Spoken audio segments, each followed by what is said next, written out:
আগামী দিনের ছাঁটাগুলো একটু ধুয়ে রাখুন। যখন ভোট চাইতে আসবেন ওই ছাঁটাটা হাতে ধরবেন আর জিজ্ঞাসা করবেন গত 5 বছরে কি কাজটা বামুনঘাটায় ব্যবসা দিয়ে করেছিস বল।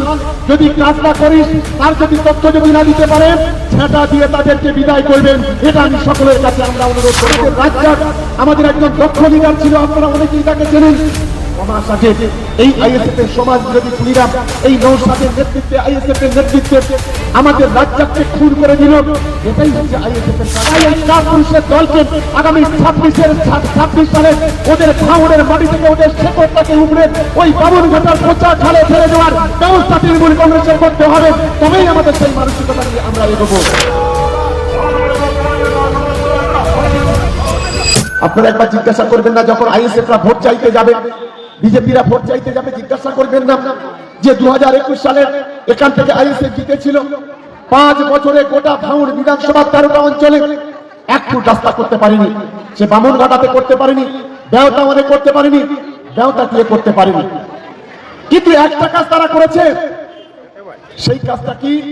আমাদের ভাঙড়ে 4 জন তৃণমূল কংগ্রেসের কর্মীকে খুন করেছে।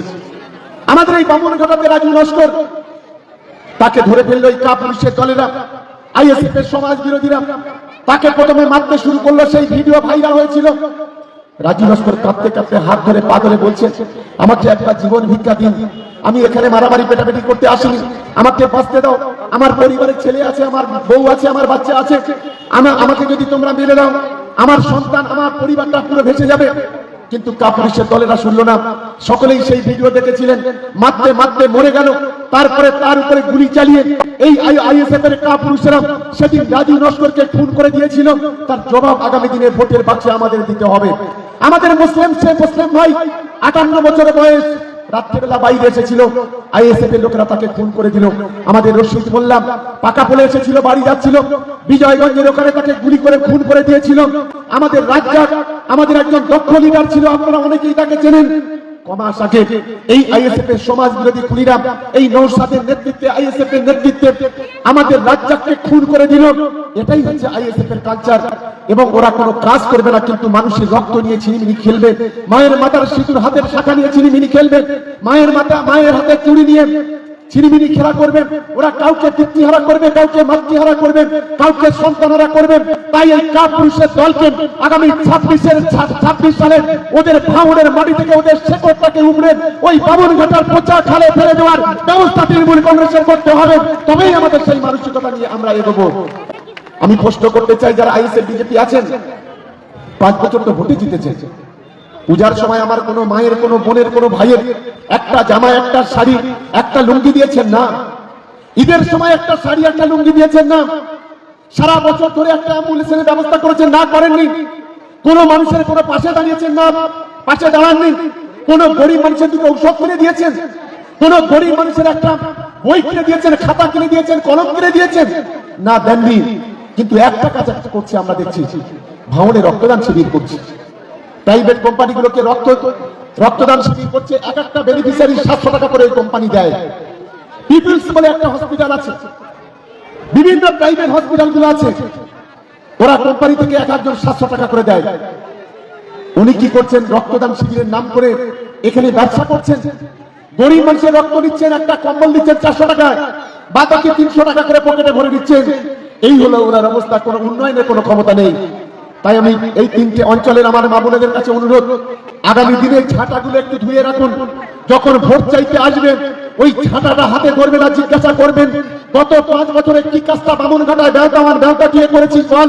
যদি কাজ না করিস, তার যদি তথ্য যদি না দিতে পারেন, ছাঁটা দিয়ে তাদেরকে বিদায় করবেন। এটা আমি সকলের কাছে আমরা অনুরোধ করব। রক্ত পিপাসু, রক্ত খাদক যারা আছে, তাদেরকে এই ভাঙনের মাটি থেকে উৎখাত করতে হবে। আমি নিশ্চিতভাবে মনে করি আমার দিদিরা, বোনেরা যারা আছেন, আমরা একটা সিদ্ধান্ত নিয়েছি। আমরা এই ভাঙড় বিধানসভায় 70% মুসলিম মানুষ আছে, আমার 30% হিন্দু ভাই বোনেরা, আদিবাসী ভাই বোনেরা আছে। এখানে 30 আর 70 100। তাই আগামী রমজান মাস আসছে, আমরা একটা ঠিক করেছি, আগামী দিনে এই রমজান মাসে আমরা আমাদের দলের পক্ষ থেকে যেটুকু সাহায্য করব, সেটুকু শুধু মুসলমানদের নয়, হিন্দু, মুসলমান, খ্রিস্টান, আদিবাসী, আমরা সকলের পাশে থেকে সাহায্য করব। এটা আপনারা মাথায় রাখবেন। আমরা আপনাদের সঙ্গে আছি। আর আমার মা বোনেরা, ভাইরা যারা আছে, তাদের বলি, কেউ যদি ঔষধ কিনতে না পারেন, কেউ যদি আপনার ছেলে মেয়ে স্কুলে ভর্তি করতে না পারেন, কেউ যদি হসপিটালে অ্যাডমিশন করাতে না পারেন, কেউ যদি অন্য কোনো সমস্যার মধ্যে পারেন, আমাদের কাছে সরাসরি ফোন করবেন। আমরা নিশ্চিতভাবে আপনাদের পাশে থাকবো। আমরা একটা পরিবার, আমরা কেউ হিন্দু, কেউ মুসলমান, কেউ খ্রিস্টান, কেউ আদিবাসী। আমরা ছোট থেকে আমরা এক থালাতে ভাত খাই, আমরা এক কাপে চা খাই, আমরা এক জায়গায় ওঠা বসা করি। আমাদের ভ্রাতৃত্ব, আমাদের বন্ধুত্ব, আমাদের একতা, আমাদের একটা সম্পূর্ণ আলাদা। আজকের বিজেপি বলছে হিন্দুরা এক হও, আইএসএফ বলছে মুসলমানরা এক হও। হিন্দু মুসলমানদের মধ্যে দাঙ্গা বাঁধিয়ে রক্তের হোলি খেলা করে মায়ের মাথার সিঁদুর, মায়ের হাতের চুড়ি ভাঙার যে চক্রান্ত করছে, তার বিরুদ্ধে আগামী দিনে তৃণমূল কংগ্রেসকে লড়াই করতে হবে। এই লড়াইয়ে সকলে সামিল হতে হবে। আমার মা বোনেরা একটু হাত তুলে সমর্থন করবেন। আমরা সবাই লড়াইয়ের জন্য প্রস্তুত তো? সবাই একটু জোরে বলতে হবে, প্রস্তুত তো সবাই? প্রস্তুত সবাই? এই লড়াইটা সকলে মিলে আমাদের লড়তে হবে। আমাদের সন্তানদের বাঁচাতে হবে, আমাদের সম্প্রীতিকে বাঁচাতে হবে, আমাদের একতাকে বাঁচাতে হবে, আমাদের ঐক্যকে বাঁচাতে হবে, আমাদের গ্রামের পাড়ায় রাস্তা তৈরি করতে হবে, আমাদের হসপিটাল তৈরি করতে হবে, গরিব মানুষের মুখে হাসি ফোটাতে হবে। এটাই হচ্ছে আমাদের মূল লক্ষ্য। তাই তো আজকের আমরা দেখি, আমরা 1000 দিদিদের বোনেদের ডেকেছিলাম, কিন্তু আজকের এখানকার মিটিংয়ে 2500 মা বোনেদের উপস্থিত হওয়ার জন্য আরো একটা নিজেদের জন্য নিজের একটা করতালি সবাই মিলে দেবেন, এটা আমি সকলের কাছে অনুরোধ করব। তাই আমরা সবসময় আপনাদের পাশে আছি। আমরা এবারে এই নির্বাচনের আগে আমরা বেশ কিছু রাস্তা করব। আর আপনারা তৃণমূল কংগ্রেসকে ভোট দিন, মমতা বন্দ্যোপাধ্যায়কে ভোট দিন, অভিষেক বন্দ্যোপাধ্যায়ের পাশে থাকুন।